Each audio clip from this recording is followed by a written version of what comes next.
नमस्कार, कैसे हैं आप सब लोग। और हम पढ़ रहे थे चंद्रगुप्त मौर्य और चाणक्य की कहानी के कुछ थोड़ा सा भाग रह गया था, वो आज हम पढ़ लेते हैं कि चंद्रगुप्त मौर्य और चाणक्य की कहानी। चाणक्य चंद्रगुप्त मौर्य के रॉयल एडवाइजर थे। ये अभी हमने पढ़ा था कि मौर्य के राज्य को स्टैब्लिश करने के लिए पैसा एक बहुत बड़ा चैलेंज था।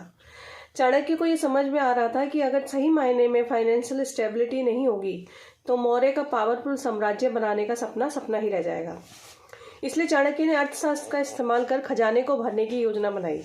उनका फोकस केवल पैसा बनाने में नहीं था, बल्कि मौर्य को समझाना भी था कि कैसे पैसा राज्य की बेसिक नीड को पूरा करेगा।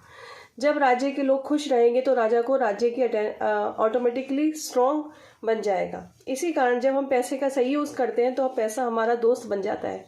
साधु बाबा ने कहा, तुम तीनों भी हमेशा ये बात याद रखना अपनी लाइफ में। आज हम पढ़ेंगे कि why Chanakya Niti is important for our health. हमने अभी तक पढ़ा कि फैमिली के लिए और फ्रेंडशिप के लिए और मनी के लिए। अब हम पढ़ेंगे हमारी हेल्थ के लिए भी चाणक्य ने क्या नीति समझाई है। चाणक्य की नीतियाँ कैसे आज की दौड़ती भागती लाइफ में आगे बढ़ने आने वाली कोई भी समस्या को सुलझाने की ताकत रखती है। कोई अगर इनकी नीतियों को एक बार पढ़ ले तो लाइफ की कई प्रॉब्लम को झट से सॉल्व कर सकता है। जैसे कि राज, आर्यन, सिद्धार्थ की प्रॉब्लम सॉल्व हो रही है। इस कहानी में अभी तक हमने फ्रेंडशिप, फैमिली, मनी को इम्पोर्टेंस के बारे में जाना। आज हम जानेंगे कि लाइफ के उस इम्पोर्टेंट पार्ट के बारे में जिसको खराब होने से हमारी पूरी लाइफ स्लो हो जाती है, और वो है हमारी हेल्थ। भाई, उनमें से एक दोस्त बोलता है, भाई मैं तो इतना सोचता नहीं हूँ लाइफ में, मैं तो मस्त रहता हूँ, कल जो होगा कल देखेंगे, मैं तो बस आज में जीता हूँ।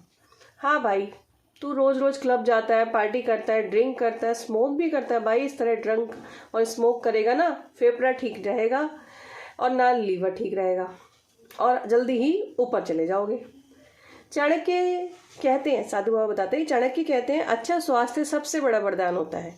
ये सभी उद्देश्यों को पूरा करता है। मतलब कि अच्छी हेल्थ बहुत बड़ी ब्लेसिंग होती है।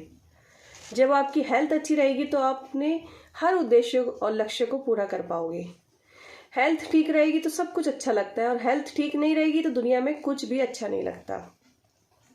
साधु बाबा कहते हैं, अच्छा बच्चों, इमेजिन करो कि जिस कंपनी में तुम काम करते हो वहां प्रमोशन चाहिए और बॉस को इम्प्रेस करने के लिए बहुत मेहनत करोगे, प्रेजेंटेशन बनाते हो, और जिस दिन प्रेजेंटेशन का देने का दिन आता है तो तुम अचानक बीमार पड़ जाते हो, क्योंकि लगातार काम करने, सोने पर ना सोना ना खाना, इस बात का ध्यान नहीं दिया।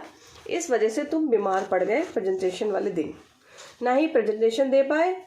इस वजह से बॉस भी नाराज हो गया और प्रमोशन तो हाथ से चली गई, क्योंकि बॉस को तो तुम्हारे पूरे महीने की मेहनत नहीं दिखाई दी। उसको तो ये दिखाई दिया कि आपने अपनी प्रेजेंटेशन को सही समय पर प्रस्तुत नहीं किया, जिसकी वजह से उसका प्रोजेक्ट उसके हाथ से निकल गया और आपकी प्रमोशन भी आपके हाथ से निकल जाएगी। तो लाइफ को एंजॉय करो, बट अपनी हेल्थ को ध्यान में रखकर। अच्छा सोचो, तुम्हारा कोई वीकेंड प्लान है, फैमिली के साथ पिकनिक पे जाना हो, पर जाना हो के समय अचानक किसी फैमिली मेंबर की तबीयत खराब हो जाए तो क्या होगा? पूरा प्लान खराब हो जाएगा, पिकनिक पे जाना कैंसिल हो जाएगा, और हम पूरा ब्लेम उस इंसान को देंगे जो उसकी हेल्थ खराब हुई है। उससे हम यही कहेंगे कि भाई अपनी हेल्थ का ध्यान क्यों नहीं रखते हो, तुम्हारी वजह से हमारा सारा प्लान चौपट हो गया। तो इससे क्या होता है? इसका असर पूरी फैमिली पर पड़ता है। इसलिए कहा जाता है कि हेल्थ इज वेल्थ। चाणक्य हमेशा यही कहते हैं कि हेल्थ सबसे इम्पॉर्टेंट है। हमेशा पैसा कितना भी कमा लो, लेकिन अगर आपकी हेल्थ सही नहीं रहेगी तो उस पैसे को आप क्या यूज़ करोगे। तो चाणक्य की नीतियों को हमने ध्यान में रखते हुए हमने कई बातों पर ध्यान दिया है। तो अगला चैप्टर हम कल पढ़ेंगे। धन्यवाद।